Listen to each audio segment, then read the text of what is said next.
Você já parou para pensar no que significa ter uma fé viva? Não uma fé só de palavras, mas que transforma atitudes, decisões e a forma como tratamos as pessoas.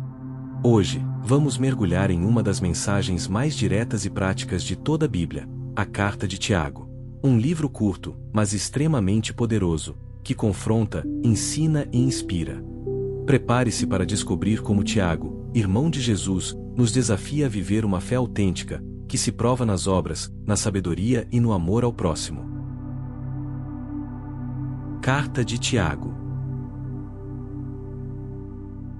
Capítulo 1.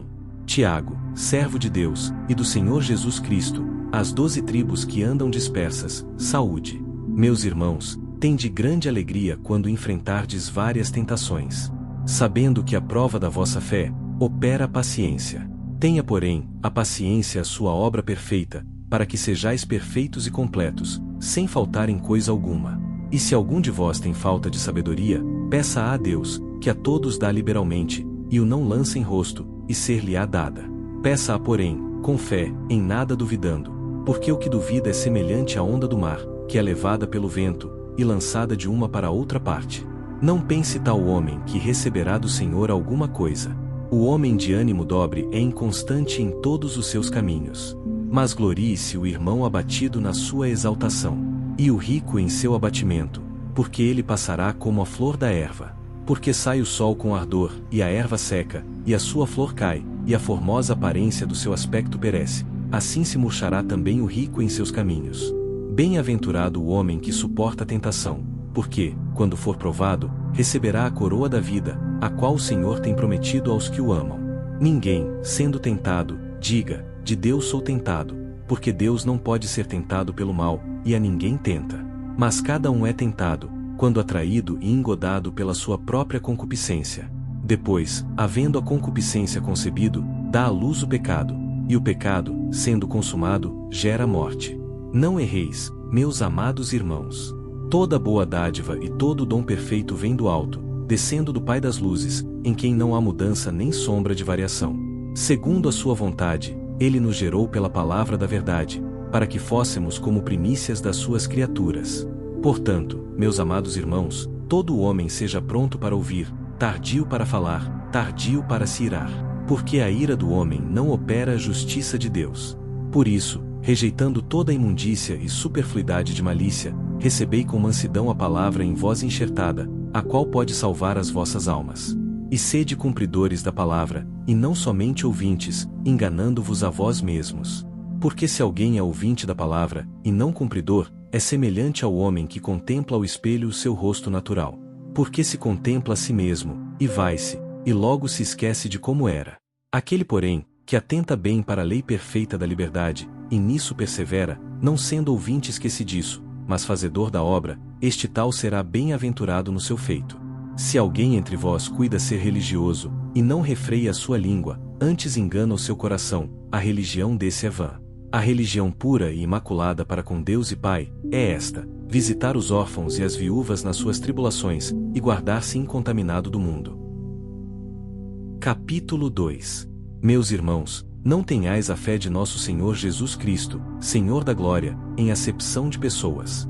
Porque se no vosso ajuntamento entrar algum homem com anel de ouro no dedo, com trajes preciosos, e entrar também algum pobre com sórdido traje, e atentardes para o que traz o traje precioso, e lhe disserdes: assenta-te tu aqui num lugar de honra, e disserdes ao pobre: tu, fica aí em pé, ou assenta-te abaixo do meu estrado. Porventura não fizestes distinção entre vós mesmos, e não vos fizestes juízes de maus pensamentos? Ouvi, meus amados irmãos, porventura não escolheu Deus aos pobres deste mundo para serem ricos na fé, e herdeiros do reino que prometeu aos que o amam? Mas vós desonrastes o pobre. Porventura não vos oprimem os ricos, e não vos arrastam aos tribunais? Porventura não blasfemam eles o bom nome que, sobre vós foi invocado? Todavia, se cumprirdes, conforme a Escritura, a lei real, amarás a teu próximo como a ti mesmo, bem fazeis. Mas se fazeis acepção de pessoas, cometeis pecado, e sois condenados pela lei como transgressores. Porque qualquer que guardar toda a lei, e tropeçar em um só ponto, tornou-se culpado de todos. Porque aquele que disse, não cometerás adultério, também disse, não matarás. Se tu, pois, não cometeres adultério, mas matares, estás feito transgressor da lei. Assim falai, e assim procedei, como devendo ser julgados pela lei da liberdade. Porque o juízo será sem misericórdia sobre aquele que não fez misericórdia, e a misericórdia triunfa do juízo. Meus irmãos, que aproveita se alguém disser que tem fé, e não tiver as obras? Porventura a fé pode salvá-lo? E se o irmão ou a irmã estiverem nus, e tiverem falta de mantimento cotidiano, e algum de vós lhes disser, ide em paz, aquentai-vos, e fartai-vos, e não lhes derdes as coisas necessárias para o corpo, que proveito virá daí? Assim também a fé, se não tiver as obras, é morta em si mesma. Mas dirá alguém, tu tens a fé, e eu tenho as obras. Mostra-me a tua fé sem as tuas obras, e eu te mostrarei a minha fé pelas minhas obras. Tu creis que há um só Deus, fazes bem. Também os demônios o creem, e estremecem. Mas, ó homem vão, queres tu saber que a fé sem as obras é morta?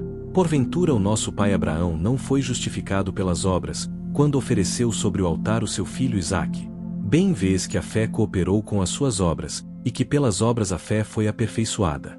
E cumpriu-se a Escritura, que diz, e creu Abraão em Deus, e foi-lhe isso imputado como justiça, e foi chamado o amigo de Deus. Vedes então que o homem é justificado pelas obras, e não somente pela fé. E de igual modo, Raabe, a meretriz, não foi também justificada pelas obras quando recolheu os emissários, e os despediu por outro caminho? Porque assim como o corpo sem o espírito está morto, assim também a fé sem obras é morta. Capítulo 3. Meus irmãos, muitos de vós não sejam mestres, sabendo que receberemos mais duro juízo. Porque todos tropeçamos em muitas coisas. Se alguém não tropeça em palavra, o tal é perfeito, e poderoso para também refrear todo o corpo. Ora, nós pomos freio nas bocas dos cavalos, para que nos obedeçam, e conseguimos dirigir todo o seu corpo.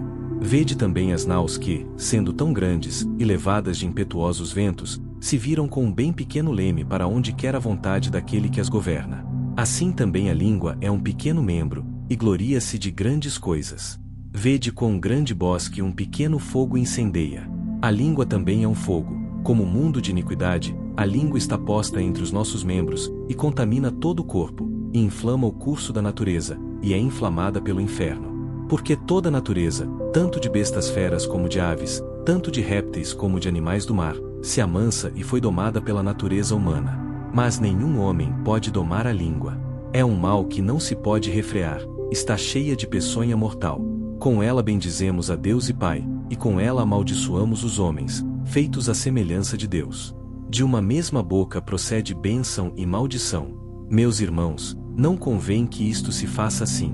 Porventura deita alguma fonte de um mesmo manancial água doce e água amargosa? Meus irmãos, pode também a figueira produzir azeitonas, ou a videira figos? Assim tampouco pode uma fonte dar água salgada e doce. Quem dentre vós é sábio e entendido? Mostre pelo seu bom trato as suas obras em mansidão de sabedoria. Mas, se tendes amarga inveja, e sentimento contencioso em vosso coração, não vos glorieis, nem mintais contra a verdade. Essa não é a sabedoria que vem do alto, mas é terrena, animal e diabólica. Porque onde há inveja e espírito contencioso, aí há perturbação e toda obra perversa. Mas a sabedoria que do alto vem é, primeiramente pura, depois pacífica, moderada, tratável, cheia de misericórdia e de bons frutos, sem parcialidade e sem hipocrisia. Ora, o fruto da justiça semeia-se na paz, para os que exercitam a paz. Capítulo 4. De onde vêm as guerras e pelejas entre vós? Porventura não vem disto, a saber, dos vossos deleites, que nos vossos membros guerreiam. Cobiçais, e nada tendes, matais, e sois invejosos, e nada podeis alcançar, combateis e guerreais, e nada tendes, porque não pedis. Pedis, e não recebeis, porque pedis mal, para o gastardes em vossos deleites. Adúlteros e adúlteras, não sabeis vós que a amizade do mundo é inimizade contra Deus?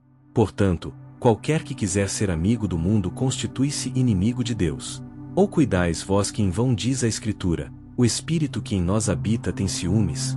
Antes, ele dá maior graça. Portanto diz, Deus resiste aos soberbos, mas dá graça aos humildes. Sujeitai-vos, pois a Deus, resisti ao diabo, e ele fugirá de vós. Chegai-vos a Deus, e ele se chegará a vós. Limpai as mãos, pecadores, e vós de duplo ânimo, purificai os corações. Senti as vossas misérias, e lamentai e chorai. Converta-se o vosso riso em pranto, e o vosso gozo em tristeza. Humilhai-vos perante o Senhor, e ele vos exaltará. Irmãos, não faleis mal uns dos outros. Quem fala mal de um irmão, e julga seu irmão, fala mal da lei, e julga a lei. E se tu julgas a lei, já não és observador da lei, mas juiz. Há só um legislador que pode salvar e destruir. Tu, porém, quem és, que julgas a outro? Ei agora vós, que dizeis, hoje, ou amanhã, iremos a tal cidade, e lá passaremos um ano, e contrataremos, e ganharemos. Digo-vos que não sabeis o que acontecerá amanhã. Por quê? Que é a vossa vida? É um vapor que aparece por um pouco, e depois se desvanece. Em lugar do que devíeis dizer, se o Senhor quiser, e se vivermos, faremos isto ou aquilo. Mas agora vos gloriais em vossas presunções. Toda glória tal como está é maligna. Aquele, pois, que sabe fazer o bem e não o faz, comete pecado. Capítulo 5. Eia, pois, agora vós, ricos, chorai e pranteai, por vossas misérias, que sobre vós hão de vir. As vossas riquezas estão apodrecidas, e as vossas vestes estão comidas de traça. O vosso ouro e a vossa prata se enferrujaram, e a sua ferrugem dará testemunho contra vós, e comerá como fogo a vossa carne. Entesourastes para os últimos dias. Eis que o salário dos trabalhadores que ceifaram as vossas terras, e que por vós foi diminuído, clama, e os clamores dos que ceifaram entraram nos ouvidos do Senhor dos Exércitos. Deliciosamente vivestes sobre a terra, e vos deleitastes, cevastes os vossos corações, como num dia de matança. Condenastes e matastes o justo, ele não vos resistiu. Sede, pois, irmãos, pacientes até a vinda do Senhor. Eis que o lavrador espera o precioso fruto da terra, aguardando com paciência, até que receba chuva temporã e serodia. Sede vós também pacientes, fortalecei os vossos corações, porque já a vinda do Senhor está próxima. Irmãos, não vos queixeis uns contra os outros, para que não sejais condenados. Eis que o juiz está à porta. Meus irmãos, tomai por exemplo de aflição e paciência os profetas que falaram em nome do Senhor.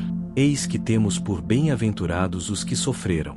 Ouvistes qual foi a paciência de Jó, e vistes o fim que o Senhor lhe deu, porque o Senhor é muito misericordioso e piedoso. Mas sobretudo, meus irmãos, não jureis, nem pelo céu, nem pela terra, nem façais qualquer outro juramento, mas que a vossa palavra seja sim sim, e não não, para que não caiais em condenação. Está alguém entre vós aflito? Ore. Está alguém contente? Cante louvores. Está alguém entre vós doente? Chame os presbíteros da igreja, e orem sobre ele, ungindo-o com azeite em nome do Senhor.